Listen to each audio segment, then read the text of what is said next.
Hola, ¿cómo están? Here is Lucy. So, we're going to talk about los verbos irregulares en la forma yo. You probably remember that in the last video, I talked to you about them, right? We talked about hacer, oír, salir, ir, poner and ver.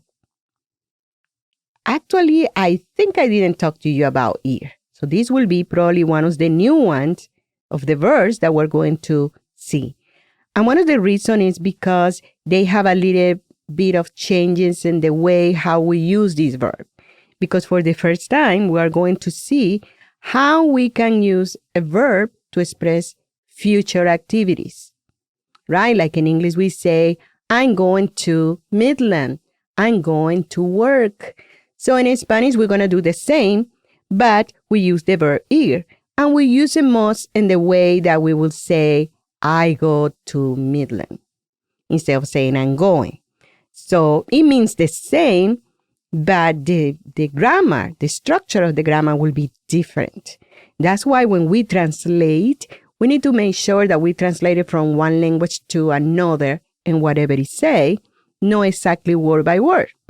For example, when you say, I like it, you know that it is really what you say in Espanol, it is pleasant to me.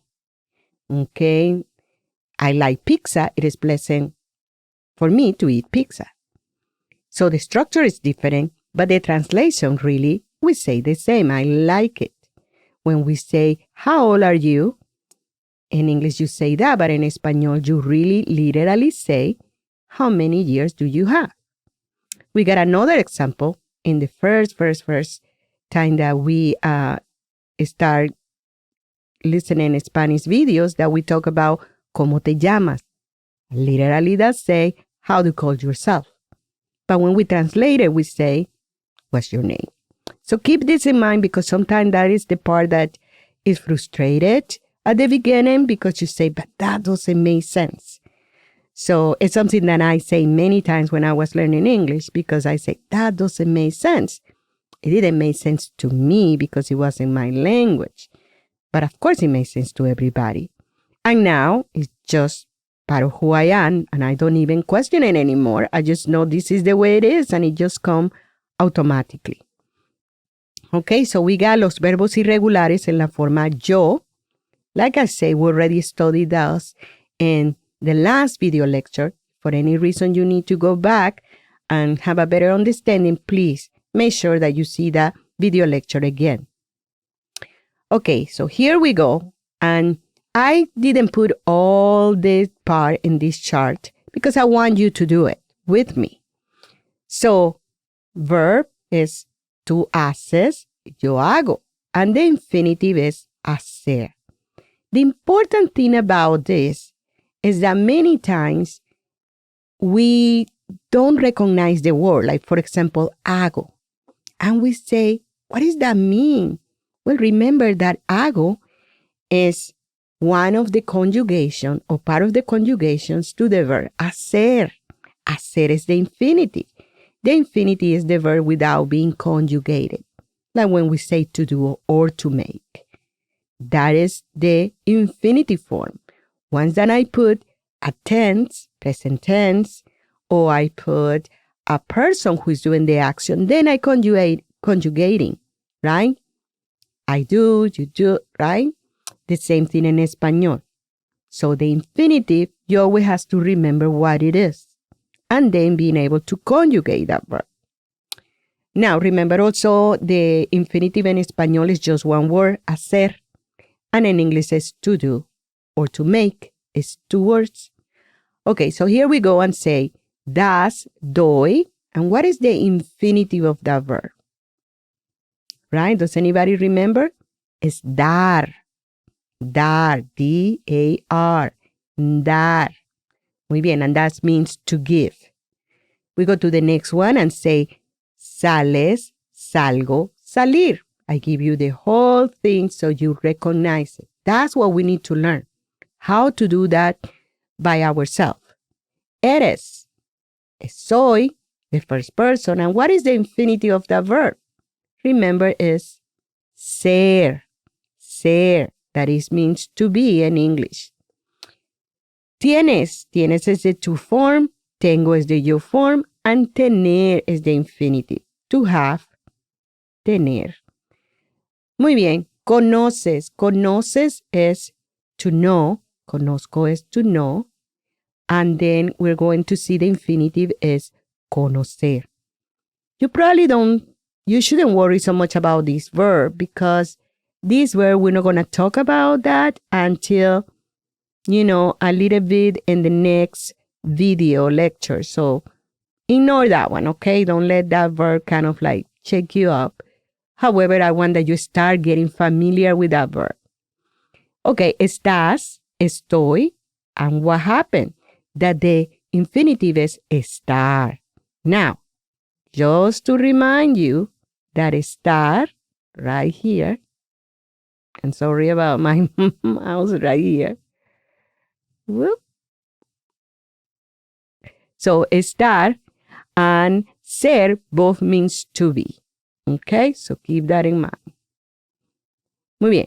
We go to the next one and it's ves, veo, and ver. And ver is to see. Okay, ver is to see. Now, notice also in my pronunciation, I say ves, veo, and ver. So in Espanol, we don't make so much difference between the V as in Victor and the B as in boy. We cannot pronounce it the same. Grammatically, there are words that we write with the V of Victor and some words that we write with the B as in boy. But when we talk and we pronounce, you won't see so much different, especially with people from Latin America. In Spain, you will see more, and there are other countries in Latin America, you will see that also. Muy bien. We go to the next one, and we're talking about vas. Notice how similar is vas and ves. Notice how similar are these two verbs, right? So voy and ir. So ir is to go. Saber is to know, and the verb ser, the first person is yo sé, and the infinitive will be saber. Again, saber and conocer, those two verbs, don't worry about it, but we're going to study about these two verbs in the future. Okay, we say, dices, digo, and the verb is decir. Decir is to say. Yo digo. Okay, then vienes is to come. Vengo, venir. Traes, you bring. Traigo, traer. Traer is infinitive. We got comer, that is come, tú comes. Yo como, and the infinitive is comer. Pones, pongo, and the infinitive is poner, is to put. So please make sure that you know these verbs. You see how overwhelming is all these different words and how they change and what they mean. And I can really get it because in English, you don't have to worry so much about that because you just say, I talk, you talk, she talks, and then you add an S. But the rest is the same. In Espanol, for each pronoun, meaning I, you, he, we have to do a different conjugation. That's why when I say yo hago, for example, everybody know that is the yo form.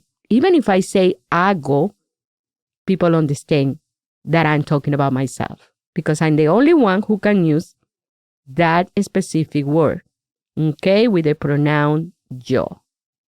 Muy bien, we go to the next one, and we really now we're going to talk about el verbo ir, right?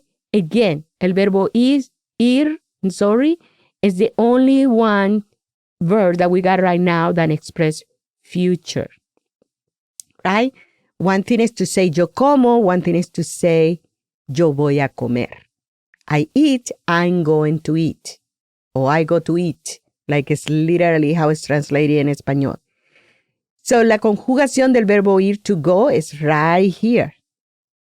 Yo voy, tú vas, vosotros vas, él va, ella va, usted va, nosotros vamos, nosotras vamos, ellos, ellos, ellas, and ustedes van. I don't want to confuse this boss, but I just wanted to put it over there just to, don't worry about, you don't have to learn this. But in some countries in Latin America, they use a second form of too, that is vos. We don't have to learn it, right? But I just want to see some variation in case that somebody that is taking the class knows somebody that is from another country that is, from Latin America, and they say, but they use vos. Vos querés, vos comés, vos vas. Muchas personas usan that. They use this form, but don't worry about, for the effect of this class, we won't. I just want to just mention it. Okay, so Marcos y yo vamos al centro comercial para comprar ropa. Ropa es clothes. Para él, for him, I put the word ojo. En español, the word ojo means eye. Literally is eye. E-Y-E, eye. But it's like to make emphasis in something. When I say ojo, it's like, watch out, be careful, look at this. So every time that you see the word ojo in español, means pay attention. So that's what I put it over there. It's pronounced ojo. And it means again, eye, meaning E-Y-E. Okay, so here we go, and we say ir plus a plus el. So when you're talking about a noun that is going to be masculine, remember when we're talking about those words at the beginning with the articles like el libro, la mesa, el supermercado, la universidad? Well, they are going to be important for a reason, because later on we need to know how to work with them. And in this case, it's going to be important. When you have ir plus a and something is masculine, you will gonna change it to el. Because instead of saying a él, you contract it and say al. So voy al supermercado. But if the noun is feminine, then I don't have to worry about it, because I'm going to say voy a la universidad. Voy al supermercado. Voy a la universidad. So you're going to have to check it out if the noun that it follow that is masculine or feminine. You have another word here that is going to be a dónde. Dónde by itself means where. A dónde is to where. A dónde means to where. So a dónde vas? Where are you going? And compras means shopping. So a dónde vas de compras? Where are you going shopping? Yo voy a la tienda. Notice that tienda is a feminine word. That's what I say. Yo voy a la tienda. Notice ir, the conjugation of ir, plus a, plus the noun. But you're going to have to see is this noun is feminine or masculine. In this case, it's feminine, so I say a la tienda. ¿A dónde vamos a comer? Again, a dónde means to where. Where are we going to eat? Right? You say, vamos al restaurante. Notice that I put al because restaurante is a masculine word. Es el restaurante. Therefore, I'm going to say and contract a and el and say al. Right? So you have to notice three things. The verb. Am I going to conjugate it with what conjugation? Depend on what pronoun I'm using. Remember, don't worry about this. Right? I put this just for you to see something different, but you don't have to worry. Ignore this. It's just as a cultural reference. Then you're going to put ir, right? Plus a, that means to. A means to. Yo voy a, I'm going to, or I go to. And then the noun. You have to see if the noun is feminine or masculine. That's when you're going to use a la, or that's when you're going to use al. Okay? Muy bien. And here I got fill in the blank with the appropriate form of ir. So we can kind of see how this works. So Franco y Humbert van al aeropuerto. Notice that I say al instead of saying a la because aeropuerto is a masculine word. So, van al aeropuerto. Carlos y yo, we know the conjugation is vamos. And then the noun that I put was la discoteca. So, Carlos y yo vamos a la discoteca. ¿A dónde vas tú después de la clase? Where are you going after your class? Right? And then here say, yo voy a Colorado. So if you got a place, you don't have to worry about the noun being feminine or masculine. You just say, yo voy a Saginaw. Yo voy a Florida. Yo voy a California. Los estudiantes van a la biblioteca. Biblioteca is feminine, therefore I will say a la biblioteca. Okay, we got the last one that say, tú vas al supermercado. Supermercado is masculine, so tú vas al supermercado. The al is the contraction of a plus el. So instead of saying a el supermercado, I say al supermercado. Okay, so here we go one more time. Because again, this could be difficult, but I think that the best way to do is when you do activities, and you got many activities to do this that I gave you, so you can just, practice on and make sure that you really get it. So the formula of ir is ir plus a plus infinity when you use a verb. Remember last time we were talking about a noun. Is the noun was feminine or masculine? This time we're talking about that the verb is going to be followed by a verb. Okay? So Spanish speakers use ir, a, followed by an infinitive. Remember, the infinitives are those verbs. It could be regular or irregular verb. Form of the verb to talk about what they are going to do in the future. Ir must be conjugated to express who is going to do the activity. Yo voy, I'm going to do the activity. Because I say yo, and the conjugation that go with yo is voy. So here you got some examples. Voy a comer en el restaurante Pueblos esta noche. No voy a comer en Taco Bell. So when you want to make a sentence negative, you just put the no in front of the verb. In English, it's the other way around. You say, I am not going to. We put the verb in front. En 5 años voy a tener, I'm going to have a sport car. In 5 years, I'm going to have a sport car. In 5 years, voy a estar, I'm going to be married. Remember, casado is the adjective for marry. And if you're talking about a male, it's casado. And you're talking about a lady, is ending in A, casada. Muy bien. Here we go and say, los estudiantes van a visitar. So here I'm using a verb. So the students are going to visit el museo, the museum. Right? Muy bien. And then here we got, in an hour, we are going to dance en un festival.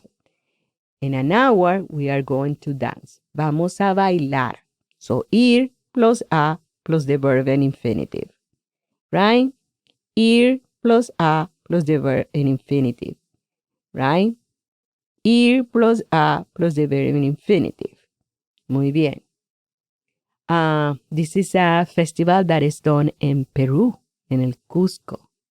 So it's very interesting to just find info about all these different cultural events. Muy bien. We go and then I telling you about ¿qué vas a hacer? ¿Qué vas a hacer? That means what are you going to do? What are you going to do? Notice that is ir plus a plus infinitive. And lugares means places. Right? Lugar is a place. Lugares is more than one. Notice how I put here, right? Yo voy al banco because el banco is masculine. Yo voy al parque. Parque is masculine. Yo voy a un café. O you can say yo voy al café. Yo voy a una plaza o yo voy a la plaza. Yo voy al centro. But notice here when I'm talking about pharmacy, I say yo voy a una farmacia o yo voy a la farmacia. Yo voy a la librería because these are feminine. You can always use yo voy a una o yo voy a la. Remember the difference between those two is one is more specific than the other, right? Just like in English when you say, I'm going to the park, I'm going to a park.